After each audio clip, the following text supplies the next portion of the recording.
Welcome back to the Shooter's Bay. I'm your host, Kuda the Shooter. Today we're going to take a look at the Defendtek DT M1 Tactical Rail Mounted Light for your gun.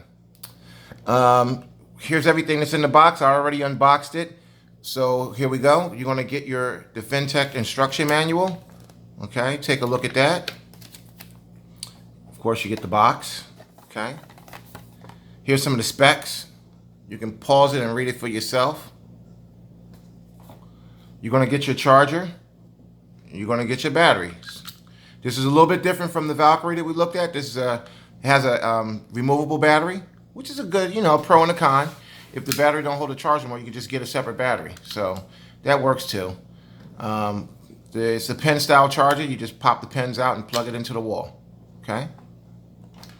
That's the insert that came in the box. I like to show you guys everything that came in the box. Here's your actual frame of the light. Here's the actual light. So let's go ahead and pop the battery in. You're going to have the positive side up. You're just going to twist the cap on.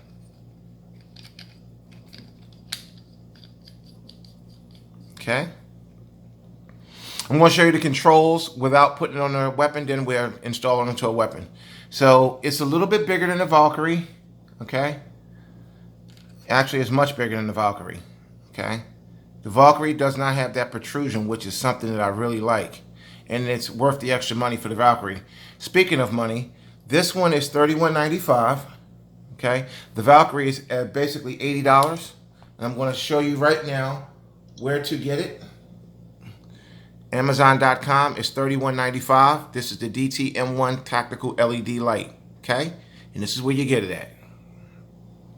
Now this light costs half of what this light costs. Okay. Performance wise, for this to be a light, this performs to me just as well as the Valkyrie if you want to just use it as a light. But the fitment and just other things about it, the way it charges and things like that, I really like the Valkyrie a little bit better. Okay, so here's you just push this down and slide it onto the firearm. Okay, you just actuate that down and it locks in. Here's your on-off switch. It's ambidextrous. You can do it. You can either side. Now you turn it off, on and on quickly to activate the strobe feature. Okay, if you ever need that. I don't know why, but it's there. That's a good walk around. Here's your branding, DT M1 Tactical LED. Okay, it's plenty bright. I'll tell you what, it's just as bright as the Valkyrie. Now this light goes up to 300 lumens, which I think is fine. Now the Valkyrie is 400 lumens, not up to, it's a steady 400 lumens. I guess that would depend on the charge level of the battery. So this is plenty bright, and it's half the price of the Valkyrie. I want you guys to keep that in mind as we look at this, that it costs half the price of this Valkyrie. Let's try it out on a Smith & Wesson SD9VE. One of the supporters of the channel. He comments regularly. Great subscriber. He has this gun, so this one is for you, bud. You push it on, and then you pull it up until it locks. And it's a good fit. It's sturdy. This isn't going anywhere. Again, we gotta take it to the range, shoot a couple of rounds, and see if it jumps around or anything. If it stays steady, this will go. Look at that. Easy to actuate the button, just like the Valkyries. To me, this is probably a little bit easier because the Valkyrie, you actually have to push it down. This one, you just, pop the switch. Very nice. Okay. Easy off. Let's try it on now. This, it doesn't work well with my compacts. You may have a different compact model, but I tried it on 2 different compacts and it just doesn't work. It's a no-go. Let's try it on the SIG P320. Perfect. Fits perfect. Good for home defense. If you want to set your gun up for home defense, this is a good light. You don't really have to worry about holstering and things like that. It's going to be a nightstand gun. Fine. This is more than enough for a home defense gun. Pop it on, and then you just pull it up until it locks. Now, this gun, the mechanic is a little bit longer than the other 2 guns that we just tried. So it's a bit of a stretch to hit that button, but it's still doable. Just keep that in mind. Okay. Now, another thing I want you to keep in mind. I'm going to take it off and I'm going to put it back on. Watch here. So when you first put it on, it goes pretty much back. It goes all the way back. Now, you would think that's where the fitment's going to stop, all the way back. See? But you have to push it up to lock it. So you got a gap there. I mean, it's okay. It's a little wiggle there, but it's on. It's not coming off. Because the locking mechanism is very strong. I'll show you how strong. I mean, this thing tears your fingernail up, locking it into place, getting it to come down. And so it's a very, very strong spring in here. Very, very strong.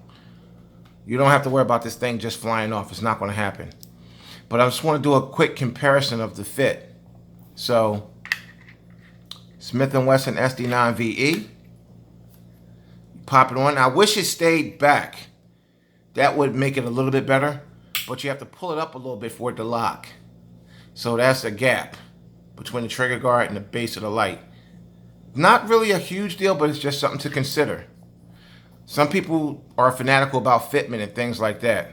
This guy right here, open your swing arm up, put it on, lock it down, and look at that. It is right up against that trigger guard. Take a look at that light. It is really, I mean, it doesn't protrude past the barrel. It really doesn't. That is, the Valkyrie wins for me. But I'm telling you what, for a gun that you're not going to ever take out and you're just going to use for home defense, this is good for mounting onto a rifle, a shotgun perhaps, or a gun that's dedicated, a pistol that's dedicated for home defense. And not to say that you can't use this on a carry pistol, because you can. You just got to buy a holster for it. Just like the Valkyrie, you would have to buy a holster for that to support lights. But if you don't want anything to protrude out that far, which I don't like, but some people may like that, the Valkyrie is the way to go if you want something that just looks really nice on your gun. It doesn't stick out past the barrel at all. I like that. So, that was my review. Well, my unboxing. It's not really a review, but it's more of an unboxing and a mini comparison between the two lights. Real quick, I'm going to go ahead and turn both of them on. Shine them both down. The light is strong. Let's pull them up to about the same height. See what you got there. They're about the same strength. The light is about the same strength. So if you're using this just as a light, tell you what, you can't go wrong with this one for $31. You can actually get two of these for the cost of this one and still have some change left over. So that's my overview of the Defendtek M1 weapon light. This is Cooter the Shooter. Thanks for watching the Shooter's Bay, and I want you guys to stay tuned for we're going to do a review and an unboxing on the Defendtek M2 light. That's a weapon combo light, so that's going to come with your flashlight and a red dot laser. So here we go.